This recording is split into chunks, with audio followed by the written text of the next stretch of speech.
मुंबई में आज से होटल और रेस्टोरेंट को खोलने की अनुमति मिली है, मतलब अंदर बैठकर खाने की अनुमति मिली है, लेकिन वो उनकी क्षमता के 50% से। इसको लेकर हम बात करते हैं Indian hotel and restaurant association, जिसे हम आहार के तौर नाम से जानते हैं, उसके अध्यक्ष शिवानंद शेट्टी से। सर, एक अच्छी बात है कि एक अनलॉक की प्रक्रिया शुरू हुई है, जिसमें कि होटल को, रेस्टोरेंट को, जो अभी तक सिर्फ डिलीवरी मतलब टेक अवे की इजाज़त दी गई थी, अब वो उसमें बैठकर भी लोग खा सकते हैं। ये डिसीजन का हम स्वागत करते हैं, लेकिन ये जो मॉड्यूल है, ये 4 बजे तक रेस्टोरेंट चलाना, ये ज़्यादा दिन तक होटल सर्वाइव नहीं कर सकेगा, क्योंकि ये वायबल ही नहीं है। रेस्टोरेंट एंड बार तो समझो दिन में बिज़नेस बिल्कुल नहीं होता, तो वो खुलेगा भी नहीं।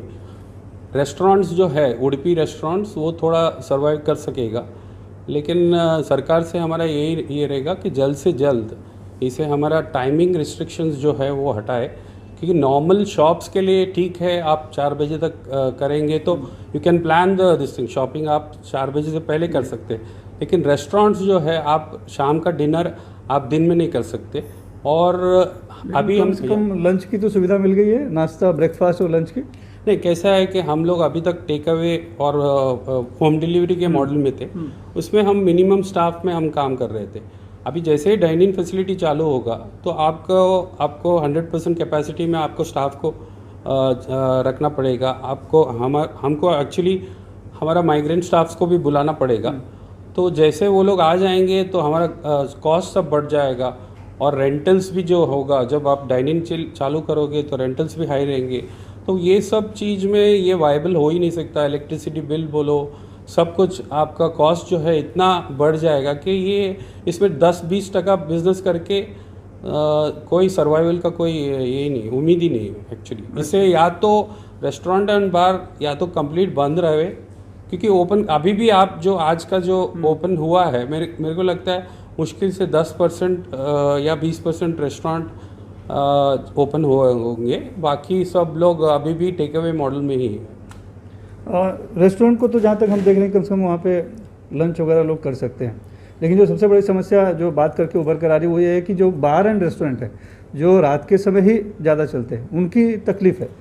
नहीं, वही मैं बता रहा हूँ कि ये वो बिज़नेस मॉड्यूल ही ऐसा है कि शाम के टाइम पे बिज़नेस होता है, डे टाइम में हार्डली कुछ बिज़नेस होता है। ऐसे में 4 बजे का टाइमिंग, हमें उम्मीद है कि हम नेक्स्ट लेवल में जाएंगे तो हमको फुल टाइम का चलाने को मिलेगा। 50% कैपेसिटी हो वो ठीक है, अगर सरकार हमको देना ही है परमिशन तो कैपेसिटी कम करेगा तो चलेगा, लेकिन टाइम में रिस्ट्रिक्शंस नहीं होना चाहिए, क्योंकि लोग अगर कोई भी टाइम में होगा तो एक तो स्टैगर्ड वे में आएंगे तो गर्दी भी नहीं होगा, सोशल डिस्टेंसिंग भी रख सकेंगे, तो टाइम रिस्ट्रिक्शन नहीं होना चाहिए मेरे हिसाब से। हमारा इंडस्ट्री ऑलरेडी बहुत सफ़र कर चुका है, मेरे ख्याल से ये पिछले लॉकडाउन से में जैसे तैसे करके सर्वाइव कर चुके हैं। अभी इस लॉकडाउन में भी अभी ये 2 महीने में लगभग 4000 करोड़ का नुकसान हुआ है इंडस्ट्री को, तो ऐसे में सरकार को हमारे इंडस्ट्री के बारे में कुछ सोचना पड़ेगा। हमारा इंडस्ट्री को रिवाइव करने के लिए हमने कुछ सरकार से रिलीफ पैकेज का भी डिमांड किया है, उसके बारे में सरकार कुछ सोचना चाहिए करके हमारा आशा है। कुछ बात हो पाई थी इस दौरान सरकार से आप लोगों की? नहीं, हमने रिप्रेजेंटेशन तो किया है, जिसमें हमने हमारा जो लाइसेंसेस है, एक्साइज लाइसेंस फीस है, जो अभी आपने 2 महीना हम कंप्लीट बंद रहे हैं हमारा रेस्टोरेंट, तो हमसे लाइसेंस फीस किस चीज़ का लिया जा रहा है, वो चीज़ एक है।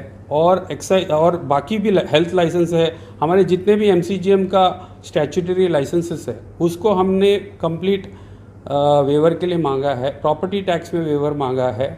ऐसे हमने इलेक्ट्रिसिटी बिल में हमने छूट मांगा है, क्योंकि हमारा इंडस्ट्री जो है इतना सरकार मतलब GDP ग्रोथ में इतना ये कंट्रीब्यूट करता है, वैसे ही भी जो स्टाफ को मतलब लेबर जनरेट करने में भी अपना इतना एम्प्लॉयमेंट जनरेशन में भी हम लोग नंबर 1 पे है।